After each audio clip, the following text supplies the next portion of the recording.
Yeah, I'm so sorry. The my connection went down. So, but the enemy is mad right now that I'm getting people to understand what he tried to do to our bloodline. And that's just what it is. Let me fix this. You know, the enemy is really gonna, he come to shake some stuff up, but we fighting back.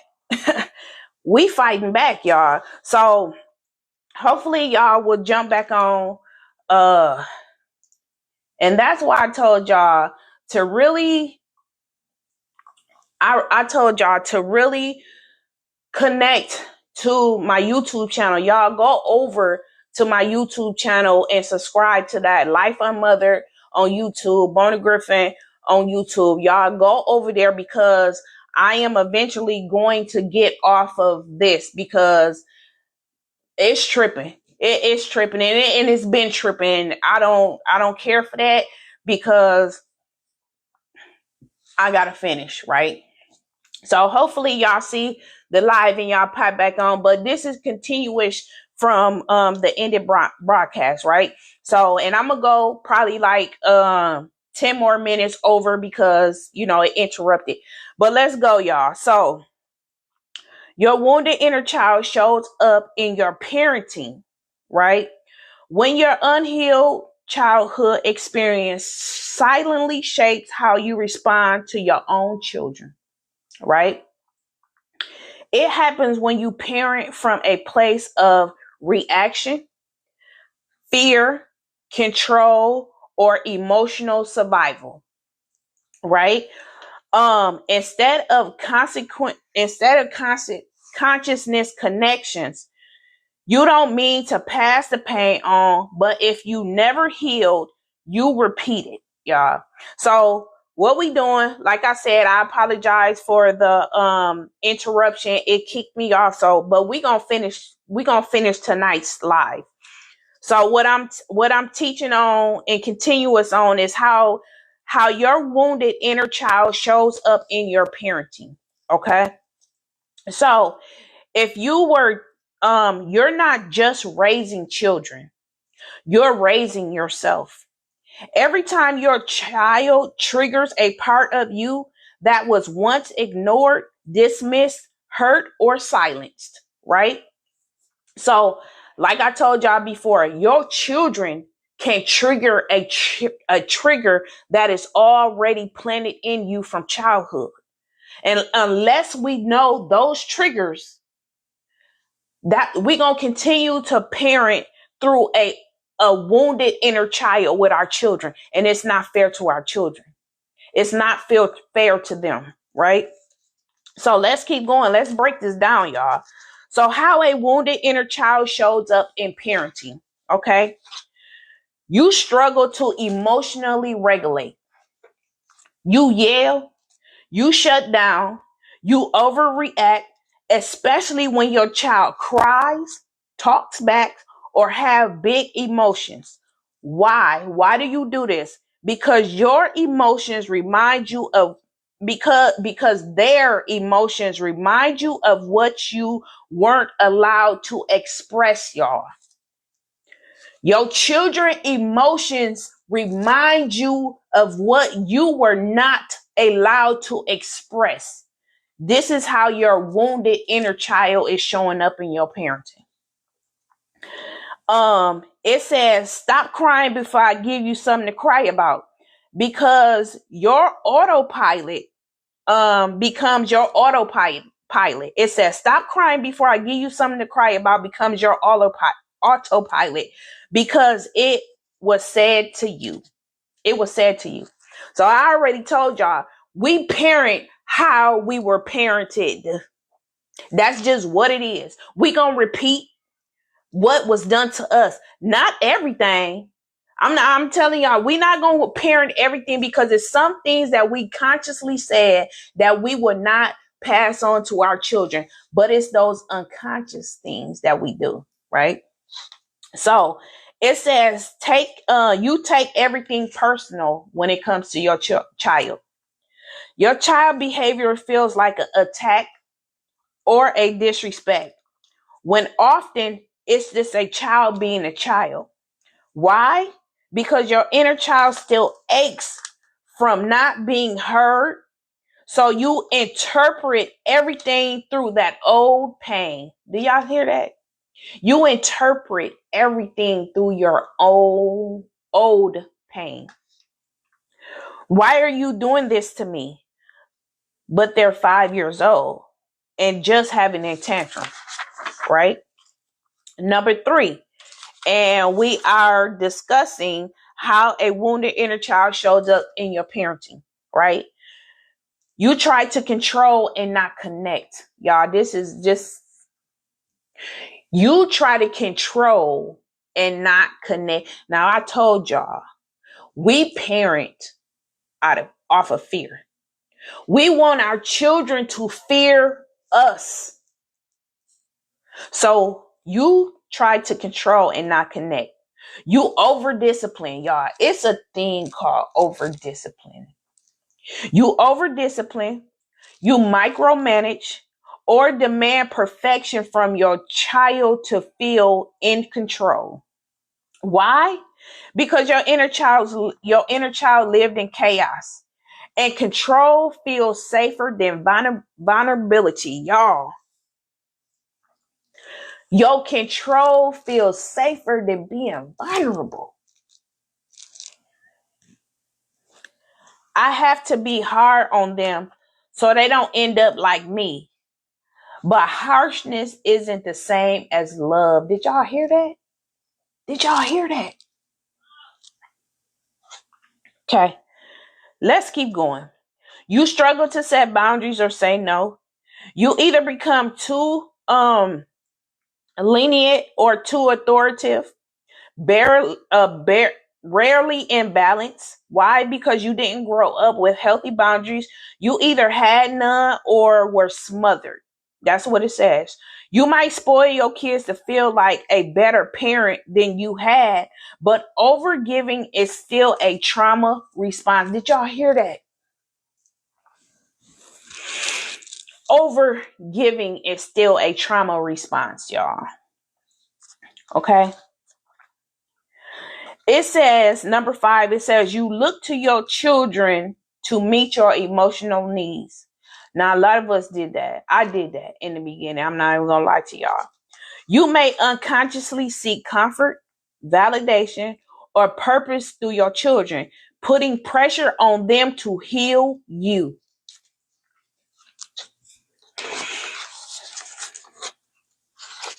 Why? Because your inner child still longs to be nurtured, and your child becomes a stand-in. You're all I have is what we say. You're my reason for living is what we say. It says can feel like love, but it's emotional enmeshment. Y'all, we gonna break down what that is because it's so real. Emotional enmeshment with your children. Number 6, it says you repeat the very patterns you swore you broke. Y'all. You promised yourself you wouldn't yell, ignore, hit, manipulate, shame, but you find yourself doing exactly what was done to you. Why? Because you never got the tools. You only got trauma. Y'all, come on, man. Like I told y'all, how you gonna drop a ball if you ain't never had the ball to drop? It said because you never got tools. You only was a past trauma.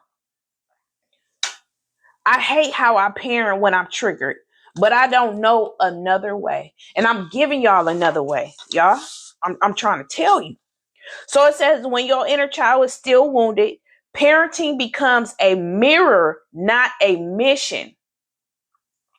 Your inner child reflects back to you everything you never got to heal, every unmet needs, every moment you felt powerless, unloved, unhealed, invisible. So when your child cries uncontrollably, talks back, try to set boundaries, ask for too much, or act like they're the center of the universe, you're not just responding as an adult. You're reacting from a place inside you that remembers how you were punished for doing the same thing, y'all. So a lot of times when we react to our children, we are reacting to exactly how the punishment was done to us. And nobody said that that was damaging, right? So that's how we repeat it. Nobody tells us that the way that we punish or interact with our child is saying that that's damaging, because who tells us this? It says where the inner child shows up in your parenting. Where does it shows up? You parent from wounds, not wisdom. You parent from wounds, not wisdom. You might overcorrect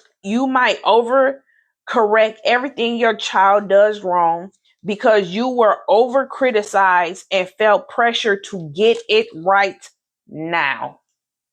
Right? This is how the inner child shows up in your parenting.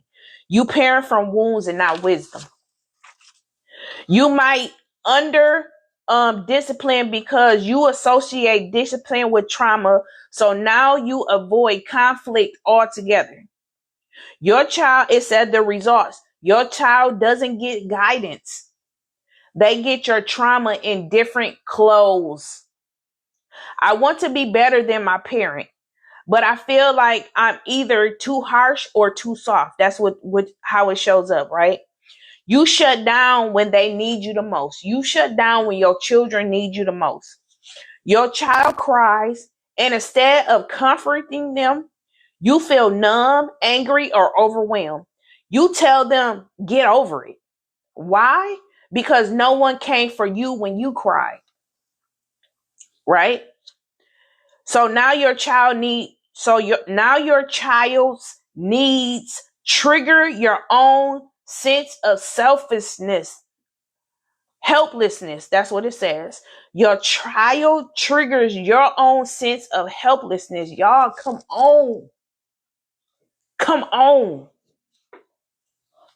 Your children are triggering a trigger that's in you. That's why it's important to know the patterns that you carry from trauma. Y'all, no one held me when I needed it. Why does this hurt so much when they cry, right? It says you project your pain onto them. You expect your children to succeed where you fail. You be stronger to be stronger where you were weak, to be grateful for the things you never had. But projection is pressure. Y'all understand this? Projection is pressure. You better not waste the opportunity I never got. You have no idea how lucky you are. That's not love. That's a burden. You feel jealous of their freedom, right? Oh God, you feel jealous of their freedom. The ones deep and often unspoken. When your child gets to play, rest, or be soft in ways you weren't allowed, it can stir resentment you don't understand. You might unconsciously push or shame them for being too joyful, too loud, too sensitive, and too free. Y'all. It says, I didn't get to do that at your age. I was working by the age I was 10. That wounded voice says, why should you get to be soft when I had to be hard? To your own child. We saying these things to our own children. Right? Number 5, you use your child to fill your emptiness. Your identity becomes wrapped in them. How they behave, how they love you, how they perform. You might call it deep love, but it's often emotional dependency. They're my world. That's what you say. They're my world. But no child should have to carry the weight of healing what their parents broke. Come on, spirit. Come on, spirit. No child should have to carry the weight of healing what their parent broke. Your child shouldn't have to carry that. You're not a bad parent. You're an unhealed child trying to break a cycle. Let that sink in. The yelling, the guilt, the perfectionism, the fear of repeating the past, that's not failure. It's crying for healing, y'all. You are doing something brave, trying to nurture someone else while relearning how to nurture yourself. This is when you start to rewire what you learned in childhood. You start to rewire that. So y'all, let me tell y'all something. This is real, and I'm jump off. But like I said, I was gonna go 10 minutes since my episode was interrupted. This is real. These patterns that we unconsciously pass on to our children is creating their dysfunctional foundation, right? And I don't care what nobody says. Like we can say that we good and we parent well and we da da da da da. But if you grew up in chaotic, if you grew up in chaos, if you grew up seeing violence, if you grew up being assaulted in any kind of way, if you grew up being rejected, abandoned, if you grew up resonating to the things that I say on this show, trust me, you are forming a dysfunctional foundation. You are. And it's not fair. It's not fair, right? And it's never too late for us to live outside of our trauma, right? Because trauma is not our fault, but healing is our responsibility. I can't go backwards. I can't heal what planted the seed before me, right? They got to do that themselves. I'm not their savior. I'm my own savior. And then I have to save the next generation that comes from me for my legacy and my lineage. That's my responsibility, right? So people try to, I need you to acknowledge the pain that you caused me. I need for you to say sorry. I need for you to, why? Why are you prolonging your own healing, waiting for somebody to acknowledge something that 9 times out of 10, they gonna tell you, I don't remember. I don't remember doing that. I don't remember saying that. Because guess what? That was a normal day for them. But that was something that buried us and wounded our inner child, right? Who tells you that? What? Hey Cherie, the book is really good so far. Thank you, Cherie. I appreciate your support. Work the work, girl. Just don't read the book. Work the work. But so when we don't heal our wounded inner child, we pass that unconsciously to our children, right? And it's not fair to them to hold the pain that we got wounded from our parents. It's not fair. But guess what? Guess what our foundation is? Brokenness, dysfunction. You know what I'm saying? That's our familiar, right? So we make it familiar for our children, right? So instead of us learning to unlearn dysfunction so we can do it healthy for our lineage and our next generations, because we leaving something. So why can't we leave our children with peace, with sanity, with understanding, with true wisdom and knowledge, right? Because without this information that I'm giving y'all, we're going to continuously pass down trauma, right? And it goes from generation to generation to generation. And I'm telling y'all because I experienced this. I had to do the work. I had to understand the trauma patterns that I became. It wasn't that what was passed to me, it was what I became. I became the pattern. I passed that to my child, right? Until I started to say, something ain't right. Like, why is my child, why? You know what I'm saying? When I started seeing her repeat some of the things that I did in my childhood, that would stop me to say why. That's what led me to start busting my own why bubble, right? That's what led me to do this research that I'm doing, that I'm giving to y'all every week on Life Unmothered, right? Because we going from hopelessness to having hope when we understand and make sense of our childhood and why we suffered for as long as we did, right? Because nobody explains to who telling a 3 and 4 year old that they suffering from trauma already, right? So and for me to know that yelling, that criticizing and belittling when I talk to an infant is rewiring their brain. So I got a grandson, y'all know that. He's 7 months old. So if I know that yelling at my grandson gonna rewire his brain, why would I do that? Why would I, especially now that I know, right? So it's about knowing. That's the important part. It's about knowing, y'all. We have to know these definitions when it pertains to trauma. We have to. That's the only way we're going to pop our why bubble or make sense of what we've been dealing with, right? Now I know why I dealt with this. Now I know what that looked like. Now I know the meaning. Okay, yes, I can relate. You know what I'm saying? Okay, so how do I do this differently? Because there is a way to do it differently. Trust me. It's going to be uncomfortable. It's going to be very uncomfortable. But guess what?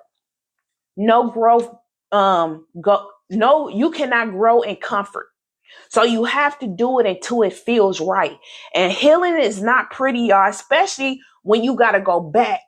When you got to go back to that 4 to 5 to 6 year old little girl, little boy that's been hurting, it's not going to be fun. It's not going to be easy. It's going to be hurt. You're going to feel it. But that's the thing, is you got to acknowledge it in order to start healing it, right? We got to acknowledge it. So with that being said, y'all, like I said, I apologize again for the interruption on the episode number 6 of Life Unmothered. So I encourage y'all to go follow the YouTube page, Life Unmothered. You will see my picture, or you can look up Mona Griffin and find my picture, because I'm done with this platform. I promise y'all, like, I can't do this platform because it keep interrupting my videos. Like I said, the devil is in the mix, and he's angry that I'm doing God's will to get this message out to his people so we can honor him in spirit and in truth, right? Because our inner child spirit is wounded. And I'm just being honest with y'all. Our spirit has been wounded. So, we have to start the healing process so that we can honestly move on in freedom and truth and light, and rest. Y'all, let me tell y'all something, and I'm going to end this there. When I really started to heal myself, y'all, and really started acknowledging the things that was done to me and stop being scared to talk, right? Because I was so terrified of what people would say. Why you talking about your mom like that? Why you do da da da? One thing about it is, I'm not talking about her. I'm talking about the patterns that she transferred to me. You know what I'm saying? Though that's what I'm talking about. I can tell y'all all day about some good times that I had with my mom. No, every time wasn't bad. Every time was not bad. But anybody can talk about the good times that they had with their parents. But who is that person that will really break down those traumatic moments, those hurtful moments, those moments that you carry with you for years because it was a regular day for them, right? Nobody do that. So those is the moments that I'm going to talk about. Those hurtful moments. That's what Mona talks about, right? Because I need y'all to understand you're not alone. You're not alone. Nobody, we say that it's sacred to talk about the family, but why is we putting pain and suffering? Why is we putting the family image over our pain and suffering? Why do we have to continue to make people comfortable and we still suffering in silence? Why? And it's not even the fact that we talking about an individual person. We talking about them patterns, y'all. Excuse me. We talking about those patterns. So with that being said, y'all, I came on today, excuse me, Wednesday instead of tomorrow. So if y'all looking for me tomorrow, I won't be on. That's why I did it today. Y'all pray for me. I got something coming up. Excuse me. I got something coming up. Y'all pray for me. But yeah, so I went over tonight because my show got interrupted, which y'all follow me on YouTube. Follow me on YouTube because this platform, I'm not even finna play with it no more. So I'm encouraging y'all, once y'all see this, follow me on YouTube. I probably do 2 more episodes on this and then I'm done with this because the way they playing with my videos, I don't, So follow me on YouTube, Life Unmothered, or you can look it up, Mona Griffin. You will see my picture with the red light. Follow me, y'all. But do your own research. Do your research on what an inner child is so you can get some more understanding. Do your research on what a wounded inner child is, and do your research on how you parent with a wounded inner child, right? So it can all start coming to make sense, y'all. It will all come in a circle. I promise y'all. I don't live in trauma no more. I don't live there, but I recant my story every week to help somebody else to, first of all, let you know that you're not alone. Second of all, to let you know that there is a way that you can heal. Like healing is for real. It's not no play. Healing is for real. However, you got to be willing to do the work. Nobody is coming. God is definitely going to walk with you, but he ain't going to work it for you. Trust me. So, but I tell y'all to stay on course. I'm available. My inbox is open. If y'all just want to chat or whatever, I'm thinking about starting a support group to do twice a month on Zoom. I'm really thinking about that because, that way we can all kind of connect with each other and just be a family and support one another through our process because yes, it gets hard doing it by yourself. I'm not even going to lie, but I tell y'all, if you got to take a break, but don't stop. Don't stop. Go back and keep going. I promise you it's a light at the end of the tunnel. But thank y'all for the support. I really appreciate it. Like I tell y'all, if y'all got the book, work the work that's in the book. It's not just meant to be read. It's meant to work the work, right? That's where healing and your acknowledgement is going to start. This is the acknowledgement because you have to acknowledge your pain. You got to reveal it in order to heal it. So this is a form of journaling. So I encourage y'all. The book is on Amazon. Y'all can purchase it. But yeah, if y'all got the book, tag me in it. Tell me what you think. You know what I'm saying? Share the testimonies and stuff like that. But I stand 10 toes down as to why I created this book. I created, it helped me. That's why I know it's going to help somebody else. This book helped me. And I've done the work, so that's why I'm passing on the torch. Like I'm literally passing it to y'all. So this is a start right here. So anyway, y'all, one love. I appreciate y'all. Stay tuned. I got some announcements to make, but my life is really, really, I'm blessed, y'all. And I'm thankful. I really am. I don't take nothing for granted.